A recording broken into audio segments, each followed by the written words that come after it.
Assalamualaikum warahmatullahi wabarakatuh. Alhamdulillah rabbil alamin wa bihi nasta'in wa la umuri dunya waddin. Wassalatu wassalamu ala asrafil anbiya'i wal mursalin wa ala alihi washabbihi ajmain amma ba'du. Pada kesempatan kali ini Bapak mengajarkan tentang Quran surat Al-Ma'un.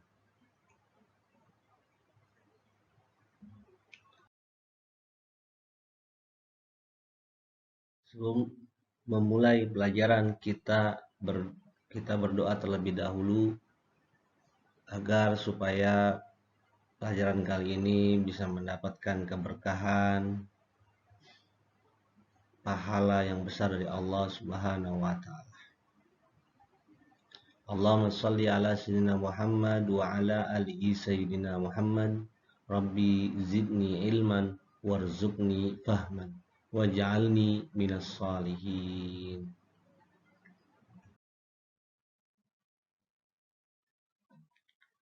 Ayo membaca surat Al-Ma'un.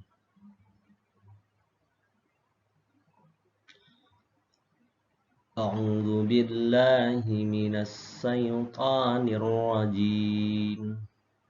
Bismillahirrahmanirrahim.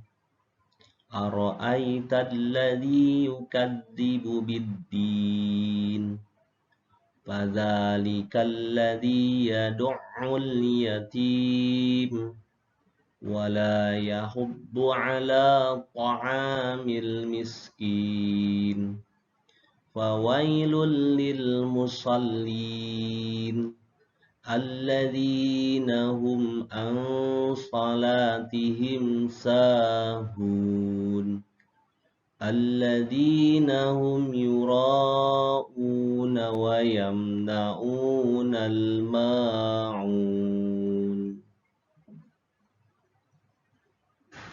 Perhatikan tasdid yang terdapat pada kata Allah.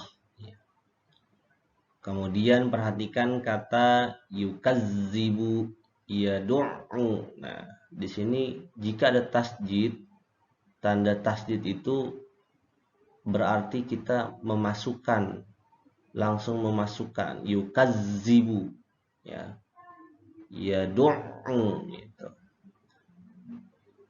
Kemudian perhatikan kata yahubbu, yahubbu.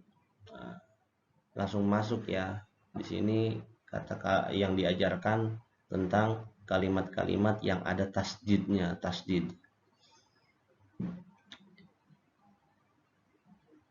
Fawailul lil musallin. Di sini ada tasdid musallin, fawailul lil musallin.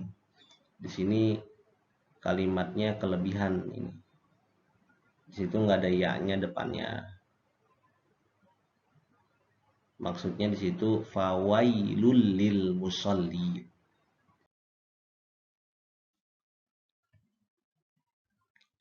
Kemudian makna kandungan surat Al-Ma'un. Makna kandungan surat Al-Ma'un seperti biasa kalian bisa lihat ya. Makna kandungan itu sama seperti artinya. Arti dari surat Al-Ma'un.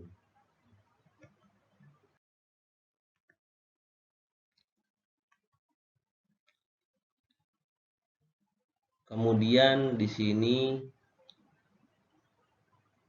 maksud.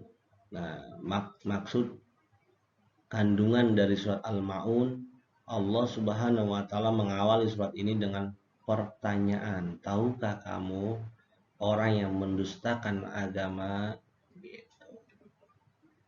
Ara'aital ladzi yukazzibu biddin. Nah, orang yang mendustakan agama di sini, pertanyaan itu dijawab sendiri oleh Allah Subhanahu wa taala seperti berikut. Orang yang mendustakan agama itu mempunyai ciri sebagaimana berikut. Satu, orang yang menghardik anak yatim. Nah, ini terdapat di kandungan atau arti surat Al-Ma'un tersebut. Menghardik. Menghardik ini maksudnya membentak atau menyakiti fisik maupun perasaan ya, menghardik itu. Misalnya mengatakan kepada mereka, hei anak yatim. Nah, itu nggak boleh. Kita harus lembut kepada anak-anak yatim. Nggak boleh kasar. Dan tidak harus kepada anak yatim saja. Kepada seluruh anak-anak yang lebih muda ataupun yang lebih tua, kita harus berperilaku yang baik dan sopan santun terhadap orang-orang yang di sekitar kita. Kedua, orang yang tidak menganjurkan memberi makan orang miskin. Kemudian Allah Subhanahu wa taala mengemukakan orang yang celaka, yaitu orang yang lalai dalam salatnya. Ini maksudnya salatnya ya. Salat. Lalai itu dalam salatnya waktu yang sudah ditentukan melambat-lambatkan. Udah mau masuk waktu lagi, waktu zuhur misal. Udah mau ke asar, dikit lagi mau asar 5 menit ke asar. Nah, ini lalai. Baru sholat zuhur. Ini namakan lalai. Berbuat ria, mempertontonkan amal perbuatan baiknya kepada orang lain. Nah, jika kita sudah berbuat baik, usahakanlah lupakan semua itu. Kita sudah memberikan kebaikan semuanya, usahakan lupakan. Jangan kita harus dilihat orang, harus diketahui orang, nggak perlu. Karena amal-amalan yang cukup yang kita tuju adalah bagaimana Allah itu menilai kita dalam berbuat. Bukan orang yang menilai kita, tapi Allah yang menilai kita. Kemudian orang yang enggan menolong dengan memberikan bantuan barang berguna. Nah, udah tahu banyak orang-orang yang banyak yang butuh, misalkan di sekitarnya, kita malah diam padahal kita punya segalanya. Nah, kita juga jangan diam saja. Apabila kita mempunyai harta lebih, wajib untuk kita berkewajiban kita untuk membantu orang-orang yang susah. Sebagian harta kita pergunakan dengan membantu mereka agar kesulitan mereka yang susah itu bisa berasa ringan apabila kita membantunya. Sikap terpuji apa sajakah yang dapat diambil dari ayat di atas? Yang pertama, mencintai dan menyayangi anak yatim. Sudah barang tentu kita harus perlu untuk mencintai dan menyayangi anak yatim. Misalnya kita berteman dengan baik, bertutur kata yang santun kepada mereka. Bila kita yatim, maka berbuat yang santun terhadap sesama saudara yatim. Kemudian yang kedua, menyayangi dan memberi makan orang-orang miskin. Sudah menjadi kewajiban bagi orang yang punya atau kaya membantu orang yang tak berpunya atau miskin. Kemudian yang ketiga, sholat ditegakkan atau dilakukan tepat waktu. Azan langsung sholat, jangan leha-leha. Apabila tiba waktu sholat, bersegeralah menunaikannya. Itu pasti beruntung. Jika kita bisa melaksanakan sholat di tepat waktu, insya Allah kita tergolong orang-orang yang beruntung. Kemudian yang keempat, hindari perbuatan riya yang mempertontonkan amal perbuatan baiknya. Misalnya memamerkan sesuatu yang dimilikinya kepada orang lain hanya untuk berbangga diri. Kemudian yang kelima, hendaklah memberi bantuan kepada orang yang membutuhkan. Mengapa? Karena manusia itu adalah makhluk sosial. Satu dengan lainnya saling membutuhkan. Jadi jangan kita merasa mampu segalanya. Pasti kita juga ada yang tidak mampu dan pasti kita dibantu oleh manusia juga.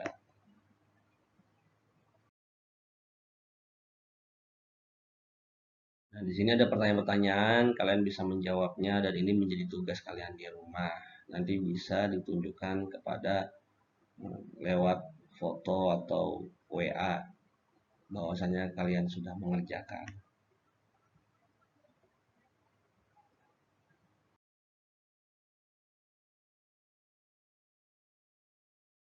Baik, hanya itu, mudah-mudahan bermanfaat pelajaran kali ini. Hadanallahu wa iyyakum ila siratal mustaqim. Wassalamualaikum warahmatullahi wabarakatuh.